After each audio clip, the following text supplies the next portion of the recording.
अस्सलाम वालेकुम। मैं तैयब एजाज उम्मीद करता हूँ तमाम तर लोग खैर आफियत से होंगे, जहाँ कहीं भी होंगे अपने लिखाना के साथ एक अच्छी ज़िंदगी बसर कर रहे होंगे। मैं आज आपको एक बड़ा ज़बरदस्त केस स्टडी बता रहा हूँ। केस स्टडीज बेसिकली बताता हूँ क्योंकि हमने प्राइमरीली ने लोगों से कनेक्शन रखना होता है। अक्सर लोगों को रोते हुए देखा कि भाई रियल स्टेट में जो है लोग चोर हैं, रियल स्टेट में लोग बेकार हैं, डीलर्स बेकार हैं, चूना लगाते हैं, ये करते हैं वो करते हैं। लेकिन बिलीव मी, मैंने अपने इस पूरे करियर में जितने भी डीलर्स से जो है वो ओवरऑल कोऑर्डिनेट किया है, मुझे याद नहीं पड़ता कि कोई ऐसा डीलर हो जो 2 नंबरी कर गया हो, या पैसे खा गया हो, या गायब हो गया हो, या उसने अपनी कमिटमेंट सही से पूरी ना की हो, या पैसे गायब कर गया हो। मेरे साथ अल्हम्दुलिल्लाह तक ऐसा नहीं हुआ। लेकिन बहुत सारे एंड यूजर जिन्होंने वावेला मचाया होता है कि डीलर चोर है, फलाना चोर है, बिजनेस एथिक्स उन एंड यूजर्स को नहीं है।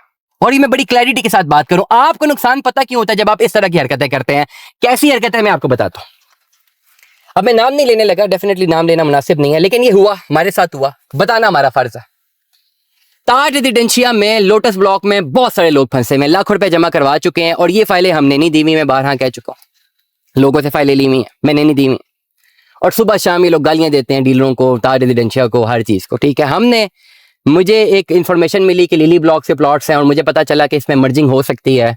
मैंने कंप्लीट अपनी मीडिया टीम के साथ वहां विजिट किया, मैंने एक कैलकुलेशन बनाई, मल्टीपल वीडियोस बनाए, अपने सारे चैनल से अपलोड किया, और बार बार लोगों को एजुकेट किया कि जो लोग फंसे हुए लोटस में ये शिफ्ट कर जाएं लिली ब्लॉक में, यहाँ पे प्लॉट ले लें, ये cost of land development charges clear है, और ये प्लॉट आने वाले टाइम पे 1.5 करोड़ के भी होंगे। और ऐसा ही हुआ, 80 लाख की लॉन्च हुई थी, अब 1 करोड़ 10 लाख की हो गई है। 30 लाख रुपए प्रॉफिट हुआ है पिछले 1.5 महीने में। अच्छा, ये बात हमारी सुन के एक साहब ने हमसे रब्ता किया, शॉर्ट टेम्पर थे बड़े, चले मान लिया मसला नहीं है। उनको सारी एजुकेशन दी और उनके बारे में उनके बाद चलते रहे, बताते गए। उनकी जिद थी कि हमें वहां लेके जाएं, हम पेमेंट्स वहां पे जाके देंगे, जो एक्चुअली जो रिस्पॉन्सिबल है इस सारे मामले को करने के लिए। डेफिनेटली हम तो मार्केटिंग करते हैं, हमारे पास कॉन्टेक्ट्स होते हैं। मैंने कहा ठीक है, इट्स ओके, नो प्रॉब्लम। हम उनको डायरेक्ट उस जगह पे ले गए और प्रॉपर उनकी एक एक बात मानी। जो उन्होंने कहा कि जी हमें ये लिख के दें, ये लिख के दें, इस तरह हम पेमेंट देंगे, हर चीज रिटन फॉर्मेशन में करें, ईच एंड एवरीथिंग जो वो चाहते थे हमने किया। उनकी तसल्ली करवाई, उनकी बुकिंग करवाई, और बुकिंग में भी उन्होंने टाइम मांगा कि हम फौरन पेमेंट नहीं दे सकते, हमें इतने दिन चाहिए। हमने कहा वो भी ले लें। अब एक बिजनेस एथिक्स है कि अगर एक क्लाइंट मेरे पास आया है, मेरे ऑफिस में आया है, तो उसका ये फर्ज है कि वो कंप्लीट डीलिंग मेरे थ्रू करे। उनकी जिद थी कि जी बता दें कहां से होता है, चलो हम ले गए, लेकिन आगे जो पेमेंट्स देनी है, आगे जो मामलात करने हैं, उन पे उनका काम है, उनका फर्ज है, उनको ये एथिक्स उनको होनी चाहिए कि वो हमारे थ्रू करे। उन्होंने किया ये कि ऑफिस जान गए, बीच में हमें बताया नहीं, बार बार जो बाकी पेमेंटें देने हैं वो खुद चले गए। अब डेफिनेटली जहां गए हैं वो ऑफिस वाले तो हमसे काम करते हैं, उन्होंने तो हमें फोन कर दिया कि भाई ये आपके बंदे डायरेक्ट आ रहे हैं।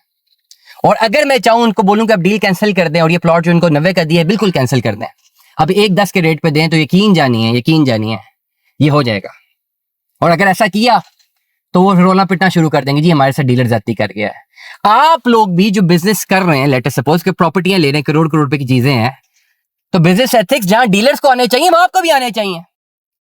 अगर आप किसी एक ऑफिस में जाके किसी एक बंदे के थ्रू काम करते हैं और वो आपको आगे बता देता है कि यहां से हो रहा है, लेकिन करना तो आपने उसी के थ्रू है, आप उसको सबोटाज कर देते हैं और आप खुद अपने कॉन्ट्रैक्ट्स बनाते हैं, और कल को कोई मसला हो जाता है और वो चीजें पूरी नहीं होती, तो फिर आप किस मुंह से इस बंदे के पास जाएंगे जिसके थ्रू आप आए थे? वो आपको जिम्मेदारी लेगा क्या? मैं जिम्मेदारी लूंगा कल को कोई ऊपर नीचे चीज होती है? बिलीव मी, मैं अगर आज उनको बोलूं कि भाई ये डील ही नहीं करनी, अगर आप ये डील करेंगे इनके साथ तो मैं आपके लिए मार्केटिंग करना छोड़ दूंगा, या मैं आपके लिए क्लाइंट्स लाना छोड़ दूंगा, ये जो करोड़ों रुपए के लेजर्स आपके साथ चल रहे हैं मैंने छोड़ देने, अपने क्लाइंट्स को मना कर दूंगा आपके साथ काम ना करें, तो वो काम नहीं करेंगे। और डेफिनेटली प्लॉट तुमको 90 का दिया, वो तो बस ही 20 लाख ऊपर चला गया, वो नहीं करेंगे। लेकिन ये बात क्लाइंट्स को समझिए, जब हमने क्लाइंट को बोला कि आप गलत कर रहे हैं, तो क्लाइंट बजाय अपनी गलती मानने के उल्टा अब्यूसिव लैंग्वेज में आ जाता है कि भाई आप होते कौन हो, इतने थर्ड क्लास लोग हैं। मेरा दिल करता है कि क्लाइंट की सारी डिटेल में चला दूं, इतने थर्ड क्लास लोग हैं यहाँ पे। कि गुज़िश्ता रात मैंने उनसे राब्ता किया, मैंने कहा देखिए आप गलत कर रहे हैं, आप जाके बारों बार डायरेक्ट पेमेंट देके डीले कर रहे हैं, मुझे बता ही नहीं रहे और मेरे थ्रू डील हुई है, तो आप ये हरकत मत कीजिए। तो बजाय शर्मिंदा होने के वो आगे गालम गलोच पे आ जाते हैं कि जी आप कौन होते हैं, हम जाने वो जाने, who the hell are you कि आप जाने और वो जाने। यकीन जाने अगर इस पोजीशन पे हम चाहें कि ये डील ना हो तो उनके पैसे जाया हो सकते हैं, स्ट्रक्ड हो सकते हैं। अगर मैं कहूं जी फाइल मर्ज ही नहीं होने देनी, तो फाइल मर्ज भी नहीं होगी, लेकिन हम ऐसी घटिया हरकतें करेंगे नहीं। हम ये ओवरऑल जो है लोगों से एक्सपेक्ट करते हैं कि ये इस तरह की हरकतें ना की जाएं।